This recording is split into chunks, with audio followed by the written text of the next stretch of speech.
Assalamualaikum warahmatullahi wabarakatuh.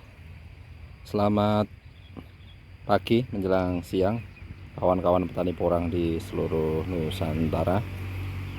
Saat ini kita sedang berada di lahan kawan. Lahan ini tentunya yang kemarin baru selesai dilakukan pembersihan gulma dan sudah nampak agak bersih kawan. Ya, gulma-gulma sudah tidak begitu kelihatan yang tumbuh di lahan ini karena kemarin kita baru saja membersihkannya kawan. Nah, ini yang terjadi kalau kita menggunakan mulsa. Nah, seperti ini.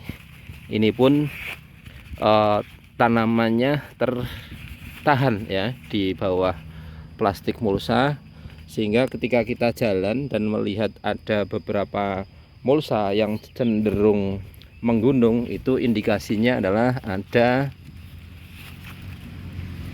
tanaman ya, tunas susulannya yang tertahan di bawah mulsa.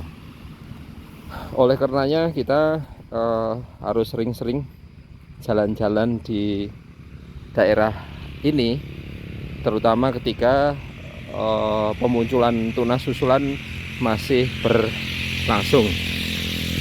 Ini juga, ini yang terjadi, ini batangnya kawan. Nah, ini ke bawah, ini seharusnya punya tunas susulan yang sebelah sini. Nah, ini ya, tapi karena tertahan akhirnya dia muncul di sebelahnya. Kemudian yang ini juga sama. Akhirnya yang terjadi adalah seperti ini. Kadang-kala kalau dia tidak muncul-muncul ke atas permukaan, akhirnya busuk kawan. Padahal ini adalah tunas susulan dari sebelah sini. Nah, ini.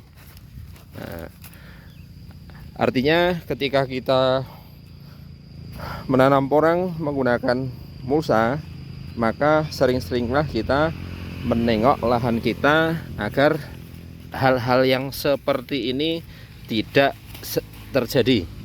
Karena kalau tunas susulannya tertahan, otomatis nanti perkembangan tunas susulan berikutnya itu kurang maksimal. Karena untuk tunas keduanya itu tidak tumbuh secara maksimal, tertahan ya, seperti ini. Ini harus kita keluarkan agar daunnya tidak busuk kawan. Nah, biar keluar di sini tidak apa-apa. Nah, inilah yang terjadi di lahan kami. Entah kalau di lahan-lahan kawan-kawan bagaimana ketika kita menggunakan mulsa, ternyata ada beberapa tanaman yang tertahan tunasnya di bawah mulsa. Nah, ini sama, ini daunnya sampai habis kawan, padahalnya batangnya sudah lumayan besar, dia tertahan, dia seharusnya milik tunas susulan ini ya. Kemudian ini juga sama, ini seharusnya tunas susulannya milik sini, ini keluarnya di sebelah sini kawan. Ini banyak terjadi di daerah sini. Banyak tunas-tunas porang yang pertumbuhannya tertahan oleh mulsa. Nah, beginilah penampakan tanaman porang kami. Yang ini adalah input bibit isi 150 sampai isi 200-an. Yang petakan ini kecil ya, petakan paling atas. Nah, kemudian kalau yang petakan bawah itu input bibitnya adalah 800 up kawan. Nah, sehingga untuk pertumbuhan tanaman porang yang ada di sini cenderung lebih besar-besar. Tunas susulan kedua pun atau batang keduanya pun ini hampir sebesar jari jempol tangan saya kawan. Nah, kalau yang bawah tunas keduanya paling ya sekitar jari kelingking atau jari manis saya besarannya ya, tidak sebesar yang ada di lahan ini. Nah, inilah yang terjadi di lahan kami. Banyak sekali tunas-tunas susulan seperti ini ya, tertahan oleh plastik mulsa. Ini sama, ini tertahan juga. Ini seharusnya tunas susulan di sebelah sini Kemudian karena sudah keluar di sebelahnya, maka kita biarkan kawan, daripada kita sobek plastiknya. Ini juga membumbung agak tinggi, barangkali ada tunas susulan yang tertahan. Nah, contoh misalnya ini kawan, ini ada titik semacam ini indikasinya ada tanaman porang yang tertahan di bawah plastik mulsa. Nah, ini juga membumbung agak tinggi, ini ada indikasinya tunas susulan yang tertahan di bawah mulsa. Nah, nah ini yang terjadi kawan. Ini juga sama, banyak sekali di sini. Ini samping sini juga sama, airnya dia melengkung kawan. Ya, dari sebelah sini dia melengkung, keluarnya di lubang mulsa di sebelahnya kawan. Nah, inilah salah satu ya kerepotan kami ketika menanam porang menggunakan mulsa yang berada di lahan ini.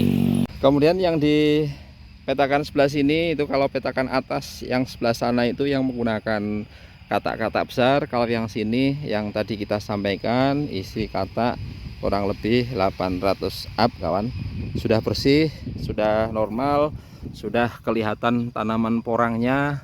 Kita memang sistemnya tanam rapat, harapannya adalah untuk pembibitan, dan nanti dalam satu musim tetap kita bongkar dan kita pisahkan ke lahan pembesaran. Nah, ini penampakannya kawan, alhamdulillah sudah bersih, gulmanya sudah tidak begitu nampak. Nah, kemudian kalau yang ini kita jalan, lihat, kita tunjukkan dari sebelah tengah, karena biasanya kita shoot itu dari sebelah sana kawan ya, di pojokan. Nah, untuk saat ini kita juga sedang melakukan proses pemupukan susulan kawan. Nah, itu ibu-ibu yang ada di sebelah sana ya, itu yang menggunakan caping itu melakukan proses pemupukan susulan yang kedua ya, pupuk susulannya yang kedua. Ini efek dari kemarin menjabuti mulsa. Ada juga tanaman porang yang akarnya sampai kelihatan. Ini juga harus kita tutupi agar tentunya pertumbuhannya bisa lebih baik lagi. Nah, harapan dari pemupukan susulan itu tentunya agar tunas yang nantinya muncul berikutnya bisa lebih besar lagi dari batang yang terakhir yang saat ini sudah menua. Untuk pemupukan susulan memang kita menggunakan pupuk kimia kawan, yaitu NPK. NPK-nya juga NPK yang murah kita. Kalau menggunakan yang mutiara tentunya akan begitu besar cost-nya, sehingga kita hanya memilih dari pupuk NPK yang subsidi kawan. Nah, ini pertumbuhan tanaman porangnya kawan, seperti ini, lumayan. Alhamdulillah pertumbuhannya juga bisa dikatakan merata. Terlebih dulu input bibitnya adalah dari katak-katak ukuran kecil. Yang sebelah sini juga sudah bersih ya, tanaman porangnya sudah rapi, bersih. Pupuk kemudian gulmanya sudah tidak begitu nampak kawan. Nah, kemudian kalau kita perlihatkan ini asal usulnya, contoh misalnya dari ukuran batang segini, ini sudah menjadi segini, ini mulai muncul tunas ketiga.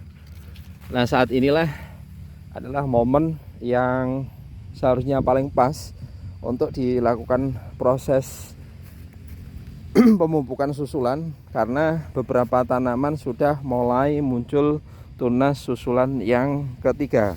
Harapannya adalah beberapa tanaman yang belum muncul tunas susulan yang ketiga itu dapat muncul tunas susulan yang lebih besar lagi ukurannya. Ini pertumbuhannya kawan. Ini batang batang keduanya, batang pertamanya sudah ikut tercabut. Ini tunas yang kedua.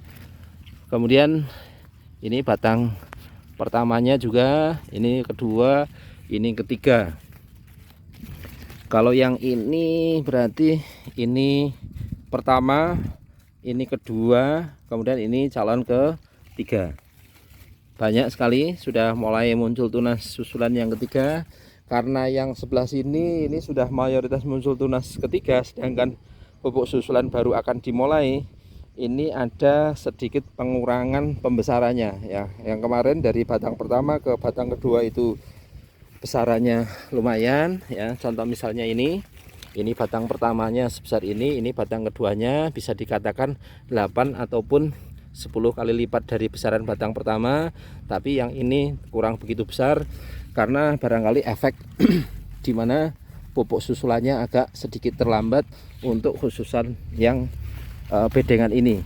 Karena kalau yang lainnya belum begitu tumbuh, untuk tunas susulan berikutnya hanya baru mulai akan muncul. Kalau yang dipetakan ini sudah banyak yang muncul tunas susulan yang ketiga. Nah, beginilah kondisi tanaman kami, kawan. Ya, ini ibu-ibu yang bagian pupuk sedang istirahat di sana. Tadi sudah kita pupuk. Untuk pupuknya juga sudah pernah kita sebutkan di video-video sebelumnya, yaitu kita menggunakan pupuk Ponska, kawan. Ya, beginilah perkembangannya. Ini batang pertamanya sebesar ini batang kedua, ini batang ketiga. Ya, ini batang pertamanya, ini batang keduanya, kawan. Kemudian ini batang pertama, ini batang kedua. Ini batang pertama, kedua, ketiga. Ya, mayoritas sudah mulai menunjukkan tunas susulan ketiga. Ya, ini banyak juga yang di daerah sini tunas-tunas susulannya tertahan oleh plastik mulsa. Ya. Nah, ini yang batang pertamanya sudah mati. Kemudian ini batang keduanya, ini batang ketiganya. Nah, begitulah kondisi tanaman kami saat ini, kawan. Ini kita hari ini mulai kita lakukan pupuk susulan yang kedua, karena kemarin baru selesai kita melakukan proses penanggulangan gulmanya. Demikian informasi yang dapat kita sampaikan. Intinya adalah bahwa setelah gulma disiangi, kemudian sudah muncul tunas susulan, atau barangkali beberapa tanaman sudah mulai muncul tunas susulan, maka saat itulah kita harus memupuk susulan. Harapannya adalah agar tunas susulannya bisa lebih besar lagi. Kenapa harapannya bisa lebih besar lagi? Karena dengan batang yang nantinya menjadi besar, insya Allah umbi yang ada di dalam tanah juga bisa lebih besar. Itu kesimpulannya. Demikian informasi yang kita sampaikan. Salam sukses dari kami, salam sehat, tetap semangat. Assalamualaikum warahmatullahi wabarakatuh.